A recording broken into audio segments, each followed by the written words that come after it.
Hi guys, welcome back and thanks for joining me. So today I've got a lovely little parcel that's just come in the post.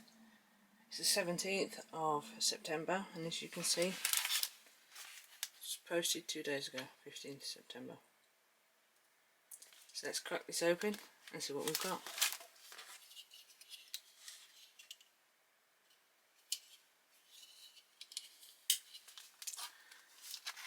I'm going to be very careful with this because I don't want to ruin the inside. So as you can see, there is a material pouch here, so didn't want to damage that at all. I'd have been very upset if I had. Now, those of you that have seen some of my videos may have seen the RAF Survival Kit Mark IV. I will put a link to it. This is the Mark II. So this comes before the Mark IV. This one, and I can't find much information on it. Apparently, these were issued in the Cold War to the Army Lynx Helicopter pilots. They were designed to be kept in the trouser pocket of the aircrew. This is the first time I've seen a Mark II for sale. Not seen too much information on the internet. Really hard to find anything about this actual kit. So if anyone's got any information they want to share with me, please feel free to email me or drop it in the comments below because I'm very interested in this. So apparently these kits are getting on 25 years plus old. It was intended, as I said, to be kept in the flying suit leg pocket and comprises of 3 parts.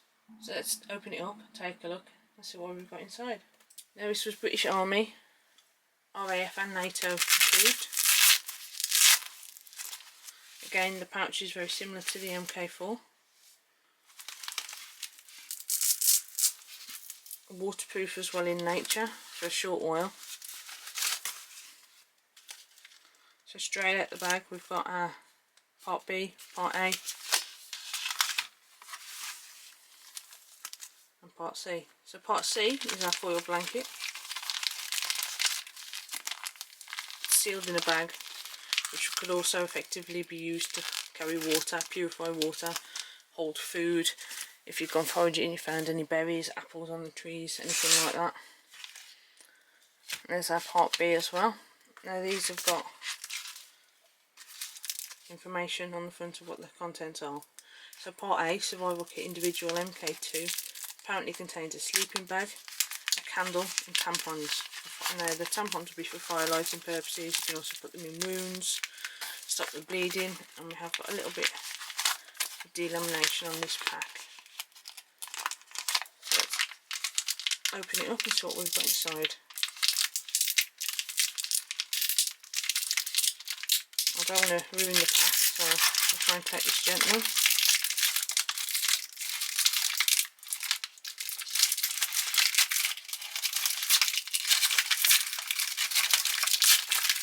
There we go, nice and easy. So we've got 2 tampons here. Lillet, just a popular brand today. Non-applicator, so they'll literally just swell to about that size in width if you just disperse them in water. So you've got a lot of fire lighting opportunities there.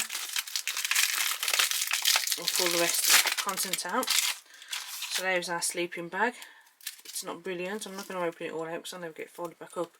But in an emergency this is going to trap a lot of your body heat, especially with your foil blanket, and it's going to keep you warm, it's going to keep you dry. And the last item out of the bag is a candle. So just looks like a small church candle. It's going to give you a tiny bit of warmth. You can also use the foil blanket to try and reflect that back. But most importantly, you can use it to make fires, you can use it as a light source, and it's going to burn for a long time. That is probably about 8 hours, I'd say. And lastly, your bag. You don't chuck it away. Just like the other bags, they can be used to store water, they can be used to purify water, they can be used to store food or anything else that you've managed to gather up on your travels. There is a very odd smell to these, but that is to be expected.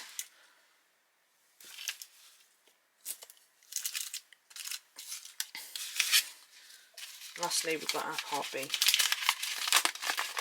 Again, it's in our foil bag. It's oversized, probably on purpose. In here we've got our fishing kit, we've got our fire lighting kit, fire blocks, compass, needle, scalpel, water purification tablets, cotton wool, nylon cord, brass wire, wire saw, pocket heavy, water carriers and an instruction sheet. So let's get this one open. It's probably a larger bag on purpose, so again it can be used for other things. Oh, we've managed to delaminate it then. Let's see if, just make a gentle incision there.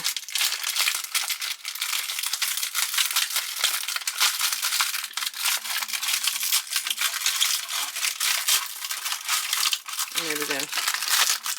Again, we've managed to keep the bag, and we can use it in conjunction with our water purification tablets. There we go. Or for food storage. They smell really old and musty, but that is to be expected. So here we've got our instructions. Kit survival individual Mark II. Polybag candles, elastic band, and we've got all of our part B's, fishing kit, water purification tablets, flint and steel, cotton wool, tampons, fire making, 20 foot of brass wire. On the back it tells us we've got 2 water carriers, 15 foot of nylon cord, a commando saw, button compass, needles, razor blade, plastic box and plastic tape, and a foil blanket. So this was issue 9 in 1989. So for a 31-year-old kit, it's not really in bad condition, is it? So here's our plastic box. And it's got some electrical tape around the side. You never throw this away because this could be used for many things. It could be used for blisters, it can be used in shelter building, even as a fire lighting instrument. So if you were in an emergency situation, you would never just screw this up and chuck it away. You'd always keep it, even if it's just to reseal your box. I guarantee you, once I've opened this, I am not going to get it all back in the way it was. It goes without saying. So straight away, we open it up. We can see there we've got a little duct tape package.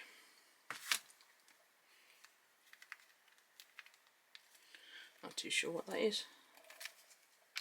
Let's see if we can open it up. I'd rather not cut it.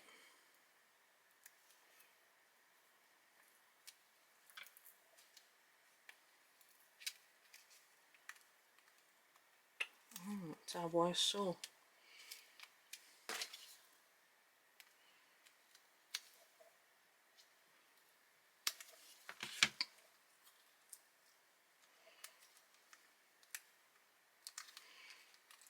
I'm not going to be able to get into this without ruining it, but you can see from that angle that is going to be our little wire saw. I'd rather not. It's already starting to come open, look there. So what I'm going to do is I'm going to leave that as is.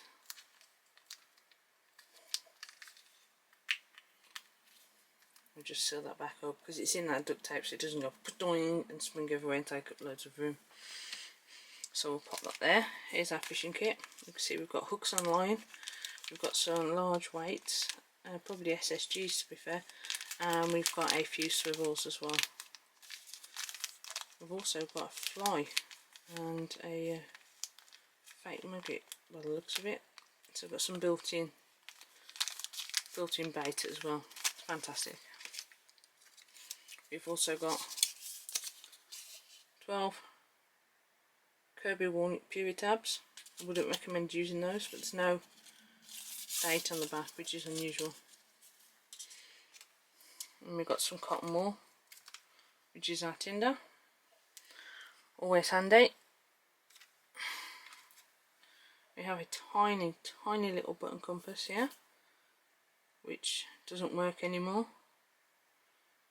But you know, it is 31 years old, so at the least. And we've also got an object so we can use it to tie around our neck or our wrist or something like that. Still, even though it's unusual, it's still very interesting. Next one we're going to take out is some more water purification tablets. So in my book they're doing really well on the water purification tablets, really looking after us there. I am never going to get it all back in here. We've got a blade, rather sharp.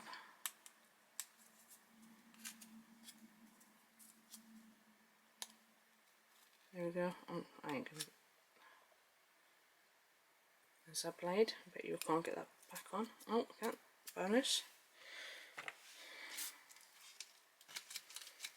Oh, very wary. I'm so going to struggle getting this back in.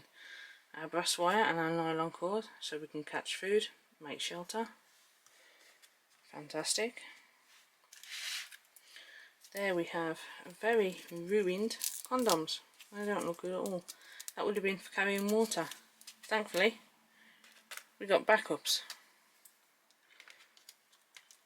Here, we've got our magnesium flint striker, so we can start fire. We've also got a tiny saw there. Small package of Esbit fuel tablets, and as you can see, right on across that, it says Esbit. Fantastic. They're not going to burn for long. You're not going to probably be able to boil a pot of water. But you could probably, if you were careful enough and had the time, fill one of these full containers with water, and if it was close enough without melting or burning, there's a potential aspect that you could still boil the water. I've seen a similar video. I don't know whether it is feasibly possible, but I've seen in some situations where they've had water in containers, they've been able to do that. Whether it would work with these, I don't know, but if you're in a survival situation, it's certainly worth a shot, isn't it, if you need to boil some water. And here we have got 2 needles, one with quite a large eye as well, so I would imagine that would be for sutures.